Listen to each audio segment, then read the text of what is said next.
Belə bir SMS gəlib bizə. Müəllimə, bu dərsləri bitirdikdən sonra sərbəst danışacağıma zəmanət verirsinizmi? Əlbəttə. Amma bir şərtlə. Sizin yerinizə dərslərə mən qoşuluram, ev tapşırıqlarını mən edirəm və sizin yerinizə də mən danışıram.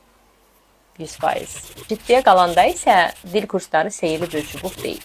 Siz ingilis dili dərslərinə yazıldınız deyə bir gün səhər oyanıb ingilis dilində danışmağa başlamayacaqsınız.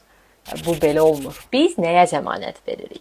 Siz dərslərdə ancaq qrammatika öyrənmirsiniz. Siz danışırsınız, səhv edirsiniz, sizi düzəldirlər, yenidən düzgün danışırsınız.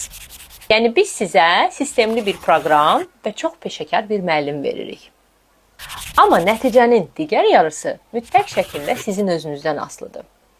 Dərslərə vaxtında qoşulmaq, ev tapşırıqlarını etmək, dərslərdən kənar ingilis dilində danışmağa çalışmaq, mini environment deyirlər, onu yaratmaq, davamlılığınızın olması. Yəni əslində düzgün sual belə formalaşmalı idi. Mən öyrənci olaraq öz üzərimə düşəni etsəm, siz mənə danışmağa zəmanət verirsinizmi?